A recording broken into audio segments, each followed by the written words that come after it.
அல்ஹம்துலில்லாஹ் நஹ்மதுஹு வ நுஸல்லி அலா ரசூலில் கரீம் அம்மா பஅத்.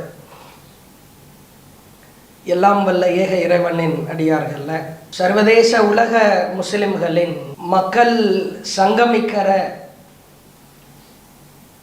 லட்சோப லட்ச மக்கள் திரளை குறிப்பிட்ட சில நாட்களில் இந்த புனிதம் நிறைந்த மாதத்தில் மக்காவில் அதை சுற்றி இருக்கிற புனித பகுதிகளில் அல்லாஹ் திரளச் செய்திருக்கிறார். அற்புதமான பாடம்.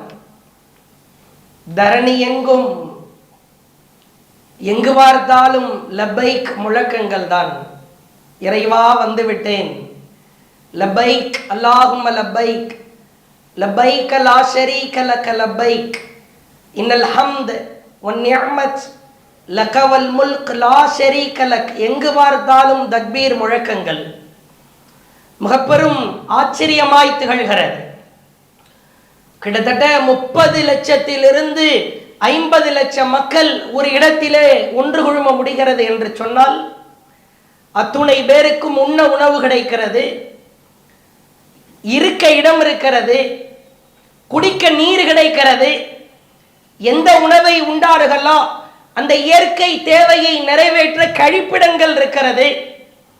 உலகத்திலேயே இத்துணை லட்ச மக்களை பாதுகாக்க வழிநடத்த கைகளிலே லத்திகள் இல்லாத துப்பாக்கிகள் இல்லாத காவல்துறையினர் இருக்கிறார்கள். வசைபாடவில்லை. அல்ஹாஜ் அல்ஹாஜ் என்கிற ஒற்றை வார்த்தையின் மூலமாக இத்துணை லட்ச மக்களுக்கு எத்துணை லட்ச பேர் பாதுகாவலராய் இருக்க வேண்டும். ஆனால் சில ஆயிரங்கள் தான்.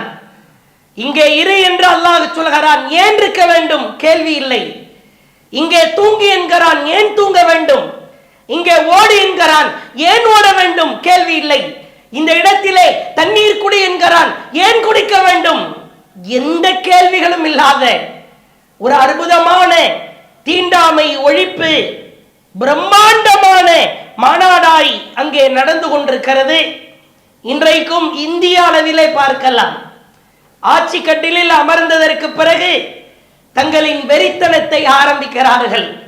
உயர் சாதி என்கிறான், தாழ்ந்த சாதி என்கிறான், சிறுபான்மையினர் என்கிறான்.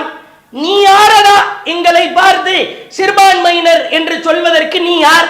ஒரு தாய் தந்தையிலிருந்து உருவாக்கப்பட்டிருக்கிற அனைவரும் நீ சிறுபான்மை நான் பெரும்பான்மை என்று சொல்வதற்கு உனக்கு யார் தகுதி கொடுத்தது? கலவரங்களை பார்க்கிறோம். சாதி கொடுமையினால் இன்னும் உயிர் நீத்துக் கொண்டிருக்கிற, கொலை செய்து கொண்டிருக்கிற கொடூரர்களை, அரக்கர்களை பார்க்கிறோம். இங்கே பார், குழுமி இருக்கிற கூட்டத்தை பார். ஒரு ஊர் மக்கள் ஒரு ஊரிலே ஒன்று திரளலாம், ஒரு மாவட்ட மக்கள் ஒரு மாவட்டத்திலே ஒன்று திரளலாம், அட ஒரு மாநில மக்கள் கூட ஒரு மாநிலத்திலே ஒன்று திரளலாம். ஆனால் ஒட்டுமொத்த உலக மக்களும் ஒரு இடத்திலே சிகப்பர், வெள்ளையர், நெட்டையர், குட்டையர் என்று சொல்லி ஒரு இடத்திலே பிரம்மாண்டமாய் குழுமி நிற்கிறார்கள் என்று சொன்னால் இது இஸ்லாத்தில் இஸ்லாமியர்களுக்கு மட்டுமே சாத்தியம். அல்லாஹ்வின் தூதர் சொன்னார்கள், யாருக்கு பாவம் கலவாத, தீங்கு செய்யாத, பாதிப்பு ஏற்படுத்தாத ஹஜ்ஜாய் அந்த ஹஜ் அமைந்து விடுகிறதோ அன்று பிறந்த பாழகனை போன்றவர் மாறிவிடுகிறார் என்கிறார்கள். உலகமே, இந்திய நாட்டை சார்ந்த ஆட்சியாளர்களே, சாதி மத வெறிபிடித்த அரக்கர்களே, மக்காவை பார். மக்காவிலே குழுமி இருக்கிற மனிதர்களை பார்.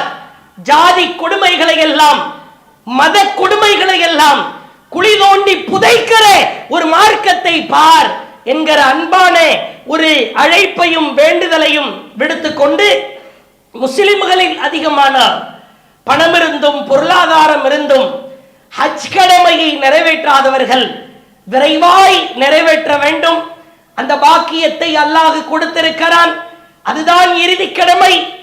வயதாகட்டும், நாட்கள் செல்லட்டும் என்று தாமதப்படுத்திக் கொண்டிருந்தால் இறுதி கடமையை நிறைவேற்றுவதற்கு முன்னாலேயே இறுதி பயணம் கபிரிஸ்தானுக்கு போக வேண்டிய சூழல் ஆகிவிடும்.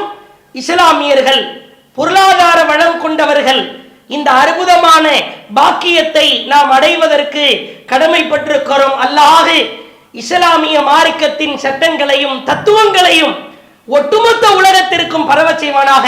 வாஹிர் தஅவானா அல்ஹம்துலில்லாஹி ரப்பில் ஆலமீன். அஸ்ஸலாமு அலைக்கும் வரஹ்மத்துல்லாஹி வபரகாத்துஹு. இஸ்லாம் மற்றும் சமுதாய செய்திகளை அறிந்து கொள்ள தமிழ்நாடு தௌஹீத் ஜமாஅத் யூடியூப் பக்கத்தை உடனடியாக சப்ஸ்கிரைப் செய்து கொள்ளுங்கள். மேலும் பெல் பட்டனையும் கிளிக் செய்து கொள்ளுங்கள்.